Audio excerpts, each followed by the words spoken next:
Welcome to this explainer. Today, we're diving into the incredible, fascinating, and honestly, surprisingly complicated life of one of the 20th century's most instantly recognizable figures, Mother Teresa. Now, you probably know the icon, right? But as we're going to see, the reality of her story is far more complex than the simple narrative we've all been taught. I want you to imagine something for a second. Imagine leaving your family at the age of 18, setting off to change the world, and knowing deep down you might literally never see them again. Because, well, that's exactly what happened here. When she left her home in 1928, she had absolutely no idea that a brutal communist regime would soon take over her native Albania, shut its borders, and completely prevent her from ever seeing her mother or sister again before they died. That profound sacrifice really set the stage for everything that followed. Chapter 1. A girl named Agnes, the early tragedies that forged her path. So long before she was a global icon, she was born Angeza Ganshe Bojici in Skopje back in 1910. And her early path was really forged by severe tragedy. According to university studies of her life, a massive pivotal moment happened when she was just 9 years old in 1919. Her father was poisoned by Slavic nationalists. This sudden bereavement, along with the loss of other relatives during the Spanish flu, triggered a profound and lifelong impact on her spirituality. Yet, from that grieving child emerged a fiercely determined young woman. By 1928, at just 18, she made the huge decision to leave for Ireland to join the Sisters of Loreto to learn English. And the very next year, 1929, she arrives in India to teach. I mean, her early life just moved incredibly fast. But that geographical distance came with a terrible emotional cost. During communist leader Enver Hoxha's rule in Albania, she was actually viewed as a dangerous Vatican agent.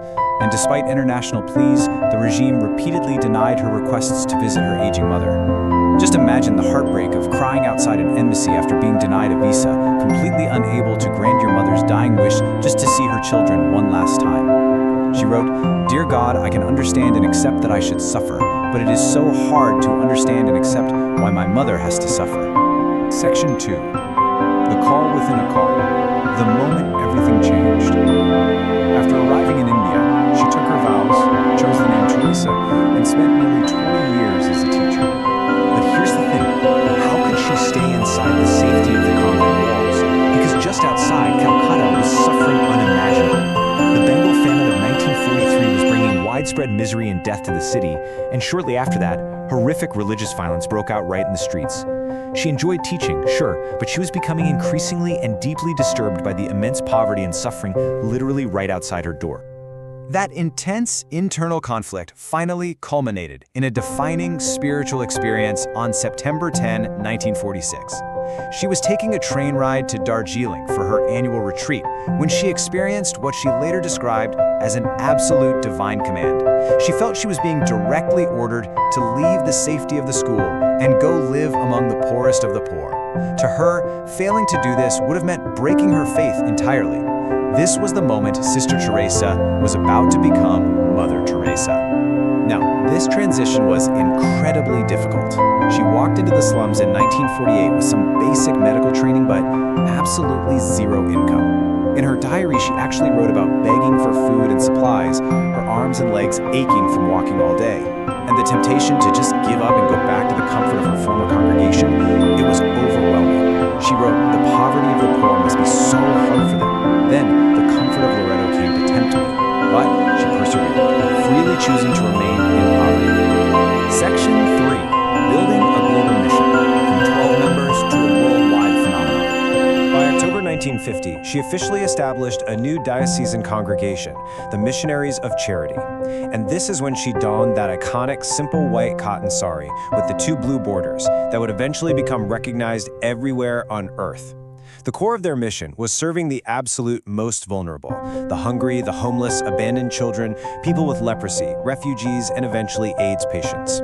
She actually started by converting an abandoned Hindu temple into a free hospice. The whole goal was to offer these services absolutely free of charge to anyone, regardless of their religion or social status, basically giving those who had lived like animals the chance to die with dignity, like angels. And the scale of this grassroots operation? Well, it eventually reached an astonishing number. 5,750. To put that into perspective, the Missionaries of Charity started with just 12 members back in 1950. By the time of her death in 1997, it had grown to 4,000 sisters, eventually reaching those 5,750 members operating in over 130 countries today. That is a massive, rapid global expansion, and it was significantly accelerated when the British journalist Malcolm Muggeridge made a famous 1969 BBC documentary about her. That film completely catapulted her into international celebrity, which eventually culminated in her winning the Nobel Peace Prize in 1979. Section 4. Darkness, Doubt, and Controversy. The complicated reality behind the saint. As you might expect, her rise to global prominence also brought severe external scrutiny. On one side, you have the humanitarian view, which praised her for providing dignity, love, and a beautiful death to people society had completely abandoned. But on the other side, medical observers, like Dr. Robin Fox writing in the medical journal The Lancet in 1994, criticized her facilities for a lack of full-time medical staff and an absence of strong pain relief. Now, defenders pushed back hard on this, noting that strict Indian government regulations effectively prevented the use of strong analgesics like morphine outside of large established hospitals. The controversies were also deeply ideological. Secular humanists strongly criticized her conservative positions. Following her Nobel Prize, critics argued that her strict stances against abortion and contraception diverted attention and crucial funds from actually solving the root systemic causes of poverty in India. On top of that, some political and religious groups argued that the primary aim of her charity wasn't actually medical care at all, but rather religious conversion, which is a claim her defenders have strongly rejected. But perhaps the absolute most surprising controversy wasn't public at all. It was entirely private. For nearly 50 years, Mother Teresa experienced a profound, dark night of the soul. Despite her outward certainty, privately, she felt completely alienated and abandoned by God. She felt she had to mask this inner void, determining, the greater the pain and darker the darkness, the sweeter will be my smile at God.